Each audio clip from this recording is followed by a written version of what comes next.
I'm Irene Humphries Jetta. Yeah, I was a Humphries.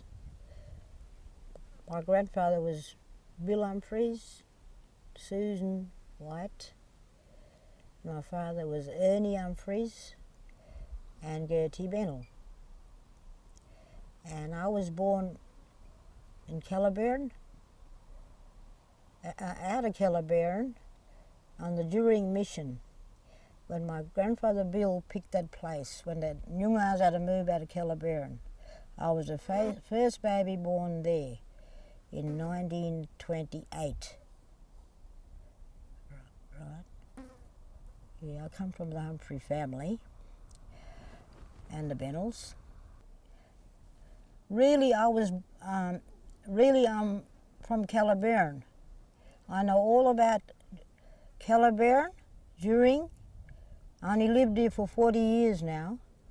So, you know, my uncle Tommy Windich, he found this place when it was all bush. He led the Sir John Forestry here. That was my grandmother Susan's cousin, but he had Nyunga parents and she had a white parent with a Nyunga mother. And where I'm, just south of where I'm sitting now, there's a well there that he found, Tommy Windich. He brought the white men through. This town, this wasn't even a town here. And that's his well down here. I'll get him to take the well after. I want to put a name there, Tommy Windich Well, I told the Shire. There's really all bunga trees here and yorga around where we're sitting. And just a little bit away from this well, but my uncle found, the Wadulars built the other wells, but got bricks around, and they come up here in our barbecues. Yeah. Yeah. We wasn't allowed in the Wadular school.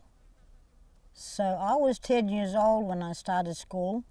The UAM missionaries came there and they taught us. And my father and my father Ernie Humphries and his brother Maben, they built the batter houses on what you know.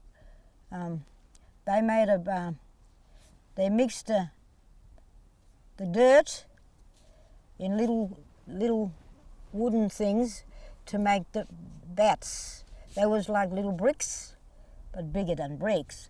And they built two houses. And in the middle of those two places, Grandpa Bill had his tent like the Kalgoorlie prospectors, and Grandma Sue's had a little tin umpy. And I grew up there. I went to school there. I started school when I was 10-year-old, and all the other Nyunga kids was there. There was Humphries, Turveys, Yarrans, Jettas, Haydens, Slaters. That's the ones I remember who went to school with me. Yeah. That's a During. That's a During. Yeah. And is in a book in Calabarin. It's got a man and his dog and a dead kangaroo. But in that book, they said that picture was taken, or that photo was taken of my Grandpa Bill and Grandma Susan with all their family, the Jacksons, the Turveys. There's a Mrs. Garlett, one there, married a Jackson. And all their relatives, their children and grandchildren.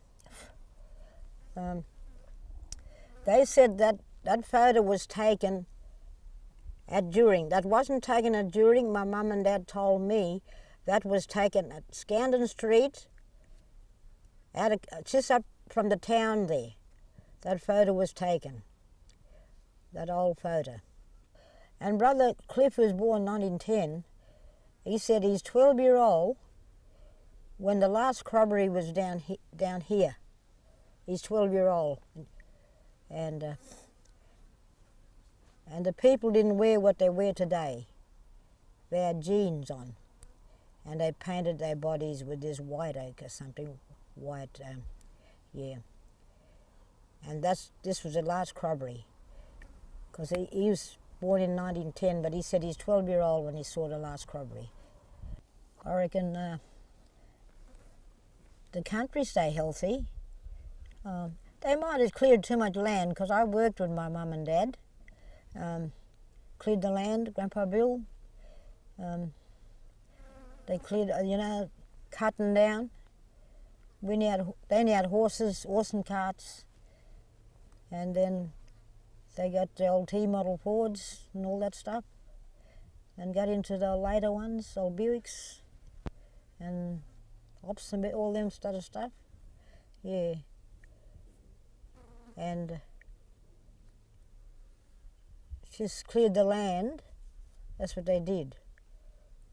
And I was a kid, and I remember stoking the fires, We used to get up early. And another thing in Calabarin, where Dad worked, he had 4 horses, and there was all my brothers, 3 brothers and myself. We used to ride the horses, and there was no fences out of Calabarin. And we used to sit around in where the paddock was, a bit of paddock out of Calabarin on the farms, and watch the sheep. And at night they'd put them in little yards, Then in the morning let them out, because there was foxes and that used to take the lambs and that. I remember all that. Then my dear old dad, when we started school, Mum had to stay at the During Mission with us. Me and my brother Kevin started school. He was 12, I was 10, and she had to stay home with and my dad used to stay out on the farms, like make his little mai, or pitch a tent like old Paddy Annan's tents, them old tents. You put the pegs around, tie the ropes, and he'd stay out all the week out there. And Friday or Saturday we'd go out and visit him. And there he had his camp. He had a big damper standing, lovely big damper. Yeah. He cooked in the ashes. From Calabarin we used to go out, and it was 5 shillings a bag in them days. And that was the old, the old wheat bags that you sew them. You could sew them with a sack and bind a string and the needle, the sack needle. The needle had the hole in. Thread it and sew it up. Yeah. Now the Wadulers, in rarities, the Wadulers owned the property, but they let the Nyungas go out, and there's any in the summer they'd pick the salt. They couldn't go out in the winter. No, yeah. When we was kids, I said to Grandpa Bill, why did you pick 6 miles in our days, this place out of Calabarin? Why did you pick that? Because us kids got to walk to town now, and we used to walk it was 6 miles to Calabarin town, walk past old Leake's property, where that big shark mouth. We used to cut through the paddock then, walk to town, and along the road, if there was munget gums, we'd get them. Then we'd cut, that's off the jam trees. Then we'd cut across the paddocks, and there was a double G paddock. The double Gs get in our feet, but we used to have sand shoes, the olden days things, and we'd walk across the paddock. So if little ones can't walk, we'd carry them on our back. Yeah, while the oldies went around on the old road with the horse and cart. And when we get to town, there was a dinner camp there. There were all houses there now, but we called it a dinner camp.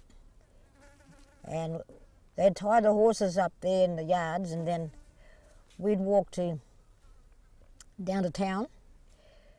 And the bread was 6 pence a loaf. I'm not as 5 cents today, I wouldn't know. And And threepence for a tin of milk. I used to buy my tin of milk for threepence, 3 pennies. That was pennies in them days, and 8 pennies we called them. But there's half pennies. Yeah. They go for kangaroos, that's all my parents did. They'd go hunting, that's all, for kangaroos. If they see a carter, they'd kill it. It's a long-tailed guana, and the old yingarn, the porcupine. But more, my parents was more like, you know, the other way, like, you know, all I know is about little berries they used to show us, and they call them quandongs, the cherries, red cherries, and boil that, they'd bring it back and boil it to make jams, or we'd eat it like kids, you know. This is bitter, the old cherries, that's all I know. And enduring in my days, I never saw them digging up the wild potato, whatever you call it, corn or whatever it is, yeah. No. So, no, all I know about that well. All I know about the well at Leaks, down from that shark mouth. Yeah, old Mr. Leak. He used to ask the big waggle was there. So one day this old fella, he's going to town, not my parent, but he's going to town, and he said he saw this big thing going across the road, with horse and cart, and it was as big as a 4-gallon tin, and he pulled the horse up, and he had to let that thing go through. But then it went straight down to this well, and they reckon the waggle lived there. That's where he lived. And old Mr. Leak always say, and he always say, Tommy, he always give him a leg of mutton to take to this place. And he used to say, you go and talk to the old waggle in Yunga way and tell him, make it rain. So when that waggle would come up and eat that leg of mutton, yeah, and next day all clouds come up, rain. That was old Maitland Leak, who took me to town in his old Dodge, our horse and cart. I got sicker for my first baby in 1947, and as far as we got from During is to near the shark mouth now. That was old Maitland Leak's farm. We got there, and old Binny, the father of Wilma, he tied the horse up there, and old Maitland Leak took us to town. He had an old Dodge car, but the hood would fold back like a pram. Yeah. So Wilma, yeah, that's in 1947, that was. 12th of June, 1947. I'm proud to be Nyunga. But my grandma Susie told me my great-grandfather was a white man. And she was taken, because she was fair, she was taken, she used to go to his house, and she bought in Bunbury, but there's just little huts there, and she lived 105, but she was taken to New Norcia because she was a fair child. And all she did every night during, she'd kneel down and say the Hail Mary while me and Kevin would sit there. All the beads on the Catholic, you know. But my mother from the Bennells, and my old grandma Candace and Uncle John, you know, she knew the Noongar language more, my mother, not my dad. Yeah. And my grandpa Bill, no. The Gamarole is the thing, it holds water in these rocks. In the rocks, you see the rocks around? Yeah. And my grandfather, the one who was doing that, you know, leading the surveyors through. Tommy Windage was one, my uncle, but Grandpa Bill did the one from York first town out of Perth was York, right through to Kalgoorlie, and that's the back road, back of Calabarin, with a cemetery there. There's the old road, goes straight through. That's where the Waikato lived, where the rushes grew. I can even take you to down from the Shark's Mouth. There's a well there where the Waikato used to go. The old, they say water snake. At Waikato. They wasn't allowed to mess around there. Not even us kids. No. We walk around all them rocks enduring, but then they say there's all handprints up there.